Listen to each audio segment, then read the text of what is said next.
There's been over 100 hedge funds created in the last year that are interested in trading digital currency, and we have hundreds more reaching out to us, looking from traditional hedge funds, sovereign wealth funds, family offices.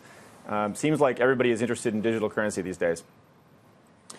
Certainly the interest is there. Brian, what are you giving these institutional clients that they otherwise didn't have access to? Obviously, you could kind of be snarky about it, say the whole point of Bitcoin is to remove the risk of intermediaries, but how does it work? Yeah, well, Coinbase Custody is seeking to become the first qualified custodian for institutions that are looking to store digital currency. And so what that means is they need a secure, compliant way to store funds on behalf of their LPs if they're going to start investing in this space.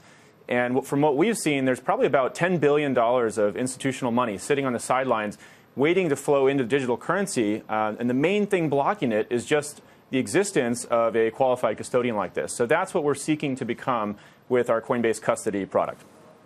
And where, Brian, I mean, is Bitcoin the one that for you guys has the most interest? Is it Ethereum? You know, what's the demand like out there? Well, you know, everything started with Bitcoin really about 5 years ago here, but it's now turned out to be that there's dozens of these digital currencies. Actually, I think there's about 50 to 100 now with a market cap over 100 million.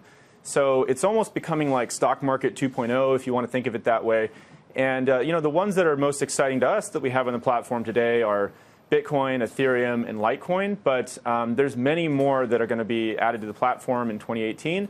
And I think this is going to be a really exciting space for all kinds of institutional investors to make money. So if the SEC cracks down, and we know already in China they've cracked down on initial coin offerings and so forth, what happens for you guys? Does that represent a material risk that you could be involved, you know, cast judgment upon for helping facilitate all of this? Or would it simply be a business risk because then people wouldn't have as much demand to store these? Yeah, so we've stayed out of adding any ICOs on the platform to date just because of that regulatory uncertainty. And I do think there's a good chance that some percentage of those ICOs will end up being considered securities. You know, the head of the SEC has said as much. And so we're approaching that area very cautiously.